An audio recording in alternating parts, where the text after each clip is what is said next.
Hello again. Today's story is taken from the Storyteller Bible published by Lion Hudson. Do you remember in the last story we left Jesus rather wet? He had been baptized by John in the river, and we learnt that God said that Jesus was someone very special. Well, today our story is a bit watery too, and a bit fishy.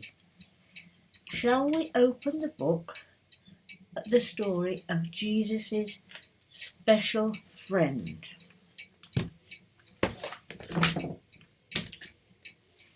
Jesus grew up in a place called Galilee, where there was a large and beautiful lake. And it was there he began the work that God gave him to do. God is like a king, he told the people, and he wants all of you to be part of his kingdom, to love him and to love each other. The people liked to hear Jesus talk. In fact, one morning the crowd was so huge that Jesus was nearly pushed into the sea. "Excuse me," Jesus said to some fishermen, "can I borrow your boat for a while?" The fisherman's name was Peter. "Of course," he said. "It's doing me no good. I was out all night and didn't catch a thing." Jesus climbed into the boat and Peter rowed him a little way from the shore. And it was there Jesus talked to the crowd.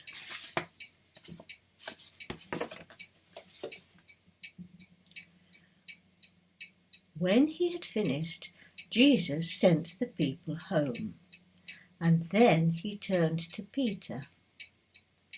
"Let's go a little further out," he whispered. "I'd like to catch some fish." Peter tossed back his head and laughed. "I told you, my men were out all night, and we caught nothing." Jesus didn't say a word. He just smiled and looked across the lake. "All right," sighed Peter, "if that's what you want." So Peter sailed to the deepest part of the lake. Then he dropped his fishing nets over the side. It took no time at all. The nets started pulling and jerking and stretching, and it was all Peter could do to keep the boat from tipping over. "Help!" Peter called some friends nearby. "Help me, please!" And they rowed to him as fast as they could. Then all together the men pulled on the nets.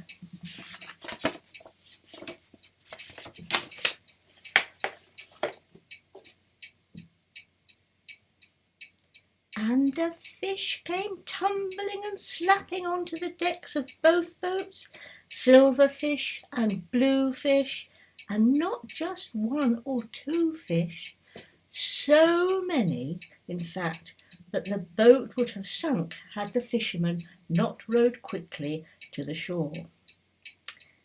Peter looked at the fish. Peter looked at his friends. Then Peter looked at Jesus and fell to his knees trembling.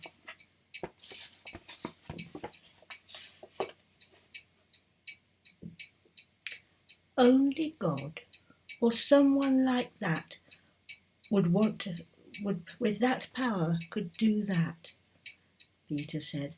And why would someone like that want to go fishing with someone like me? Jesus shook his head and smiled. "Don't be scared," he said. "God has given me a lot of work to do, and I need some helpers. Helpers like you and your friends. Once you fished for fish, but now, from now on, you're going to fish for people and helping me bring them to God." Then Jesus stepped away from the boat and walked away across the shore. "Come with me," he said. Peter and his friends watched him go. They looked at the fish, they looked at each other, and then they dropped their nets, left their boats behind, and hurried off to follow with Jesus.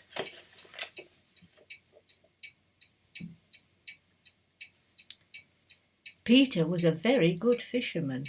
He knew when the fish weren't there until Jesus spoke, and Peter knew it was a miracle, and so he followed Jesus. And that changed his life forever. Although we cannot see Jesus today, Christians will tell you that they also follow Jesus, and it changes their lives forever. Close your eyes and think about the miracle that Peter and the fishermen saw. Imagine how amazed they were at what Jesus had done. Now I'm going to say a prayer, and if you want to make it your prayer, say Amen at the end after me. Dear God, thank you that Peter had friends to call on when he needed help with all those fish. Thank you too that Jesus needed friends like Peter to help him tell people all about you. Please help each of us to be a good friend. Amen. Goodbye.